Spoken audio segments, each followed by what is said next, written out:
I still remember the first house I purchased, and I was surprised to find out once we finally found the house that I wanted, that it was going to take us some time to actually close on the home.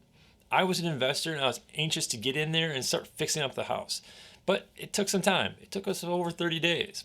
Now, times have changed and that window has expanded and contracted a little bit. So you might be finding yourself wondering, if I do find a house that I want to purchase, or if you're selling a house and finally accept a contract, how long will it take us to actually get to closing? So stick around today as we dive into that topic. Hi, I'm Jake Tysiak, that guy that sells houses, a realtor here in Illinois. And today we're going to be going through the closing timeline and exactly what you can anticipate from getting a house under contract to the period where you finally close and possession is changed from the seller to the buyer. Now, keep it in mind, this is going to be here in Illinois, as all states vary a little bit. For example, if you're not familiar, we here in Illinois utilize attorneys, and this comes into play a little bit, which we will discuss just a little bit more. But also, we're going to talk a little bit about a couple things that you want to keep in mind that can cause delays to this timeline and how that can alter your schedule. So let's start off by talking about really who's involved. Now, obviously, there's a buyer who wants to purchase the home, and there's another seller who wants to sell the home, rather. But there's a third party people overlook, and that is the bank. Now, if the buyer is utilizing funds, if they have it in a savings account, or a safe rather, I should say, and they can pull out cash, it can move really quick. But most of the time, there's going to be some financing involved. Now, if the buyer is utilizing cash, here in Illinois, we do have an attorney review period as well as a home inspection, which gives the buyer the right to come through the home within the first 5 business days to take a look, make sure everything is square, and have the attorney review the documents before they close. So in that kind of scenario, 7 days would pretty much be your quickest timeline. However, if certain buyers might not find these contingencies important and can actually waive them and close in a matter of a couple of days. Now, most of the time when you're dealing with this type of buyer, it's going to be somebody who's looking at it as an investment standpoint and aren't concerned as much about the work, the overall condition of the home, because they plan on taking on a lot of that work. But cash buyers can close pretty quick. However, here in Illinois, most of our transactions do utilize some form of financing, most traditionally a mortgage. Now, while using financing, traditionally you're looking at around a 30 to 60 day window here in 2021. Now, the reason I say 60 days, which used to be more closer to 45 days, is certain banks are just understaffed, and it's a better idea to have a little bit more of a lenient timeline anticipation of that. Because ultimately, it is going to be the buyer and seller that determines the schedule and timeline that they wish to abide by. But again, they have to stay flexible because there are other parties involved. Also, along those same lines, sellers right now unfortunately control a little bit more power than traditional, so their will sometimes dictates the timeline more so than just having a common conversation, negotiations to arrive at a happy median. But with keeping a 30 to 60 day timeline in mind, that gives the bank as well as the buyer proper time to go through and do the home inspection, have the attorney review any documents that may be required to review, including condo association and homeowners association documents. But also the bank's going to want to come through and do an appraisal, and this is one of those hiccups that we've come across in the past year. The fact that appraisers have been overworked as well, and usually what would take a couple days, about a week, sometimes have been extended now to 3 or 4 weeks, and that can of course really derail the timeline as well. So do keep that in mind. But now let's talk about some delays that can come up, starting out with known factors that we should be aware of before entering into the transaction. So one of the most common delays that can occur here in Illinois is the fact that the buyer has an actual property that they need to sell first. This is commonly referred to as a home contingency sale or home contingency close. Obviously with a close, they're just waiting to close as they do have an accepted contract.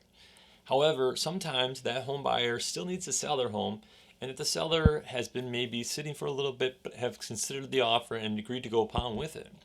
In this kind of scenario, the window is a lot more open, as they might ask for 45 days to actually get a contract on their home, and then from there start the closing procedure timeline. So you can see that can quickly extend our timeline. Traditionally with a home close contingency, this is going to be a little bit more straightforward, and as they usually do line up. But again, sometimes for certain requirements, that transaction might get pushed back or slowed down for reasons we'll talk about as well, whether it be finance or so forth. And then that can then translate over into this current transaction with our original buyer and seller. Another consideration is the type of financing used to purchase the home by our buyer. Now, if the buyer is utilizing VA or FHA financing, they have to go through an additional appraisal. You see, sometimes these appraisals are actually a little bit more. They take a look around the home and they want to make sure that it's in good condition. And sometimes they come back with repairs that they are asking the seller then to complete before they will go ahead and give the clear to close and fund the deal. And these, unfortunately, usually come a little bit later in the transaction, unlike our home improvement or our home inspection repairs that we ask for. Those are beginning. So this is a lot closer to the actual closing date. And sometimes because of timelines, getting a contractor in there to complete those repairs, have FHA come back out and approve those repairs, can then push our timeline further back. So keeping that in mind if there is FHA or VA financing. Now, along the same lines, keep in mind if the property that is being sold is a condo building, not all condo buildings are already FHA approved. What I mean by that is sometimes they are willing to come out and do a spot approval, which is they're going to approve your building itself or your unit yourself, not the entire complex.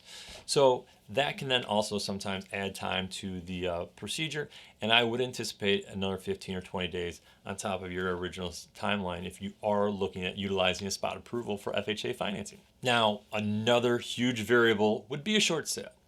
A short sale is a situation where a homeowner is behind and instead of going into foreclosure has decided to sell the property at a loss. Now with this type of transaction, the bank has to approve the sale. Now sometimes it has been presented to the bank already and they said, hey, you know what, we're comfortable with the scenario, go ahead and get a sale, get us a contract, and you can move forward rather quickly. However, oftentimes this is at somewhat of a surprise to the bank. Certain documents have to be submitted, and oftentimes you're waiting for about 4 months for a bank's answer, not an approval, but as an approval to then start the closing procedure. And it is common to see these transactions take 6 months. So if you are looking at a short sale, you're going to have some patience as a buyer as well as a seller because your timeline is going to take a little bit of time. So if you are purchasing a home, it's a good idea to have a team in place. Now, I'm not just talking about your realtor, which you're utilizing to purchase the home and view homes.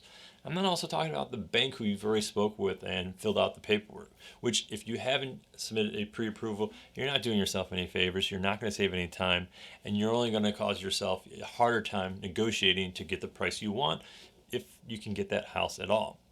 More along the lines of what I'm talking about is going to be your team of home inspectors and your attorneys. What I mean by that is if you already know and have an idea of who you want to work with before you put in an offer, it's a lot easier to put your team to work as soon as we get that accepted offer. So for one, with your real estate attorney, make sure that they specialize in real estate. Don't just hire an attorney that maybe you're friends with or somebody who represented you to get out some speeding tickets when you were younger. Make sure that you have a proper real estate attorney as they want to make sure and understand our timeline. They know how quickly things proceed, and staying on top and urgent with matters is very important to them as they have lots of paperwork to review and make sure that everything goes accordingly because ultimately they're on our side and want to make sure that the closing happens on time as well. Along those same lines, if you have a home inspector that you're somewhat familiar with already far as their timeline, making sure you get them in as soon as possible will help solve any delays that could potentially arise. Because you see, as a home inspector, they might find something else that they say, you need a specialist to come and look at this foundation.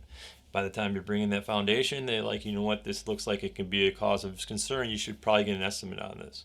And then having an engineer come out can really extend our timeline quickly. So it's a good idea to make sure that you have these people in place so that our timeline can really stay intact and make sure that you do stay within inside that 30 to 60 day window. And one of the biggest things that can really slow down and derail a timeline when it comes to closing on a home is communication. You see, if you're already having a hard time connecting with a lender and getting them to return your phone call, or your agent seems to be disappearing at all times of the hour and not coming back for a couple of days, you're going to be facing an upward battle to make sure everybody's on the same page, communicating and moving the timeline along properly so you can find yourself closing in that 30 to 60 day window. So making sure that you're prepared entering into the transaction, whether you're a buyer or seller, helps clarify what exactly is going to happen. Because again, you two are looking and working at a common goal for this property to move from the seller to the buyer so the buyer can have a new home and the seller can move on to their next adventure. And of course, if you're curious about what's been happening in the real estate market, take a look at our video up here. And for all the costs associated with purchasing a home, take a look at our video there. I'm Jake Tysiak with Keller Williams. Thank you so much for watching. I truly do appreciate it. And if you want more, subscribe. And I'll see you in the next one. Bye. You're going to have some patience as a buyer as well as a seller, because your timeline is going to take a little bit of time. Yeah, that's what happens when you take more time.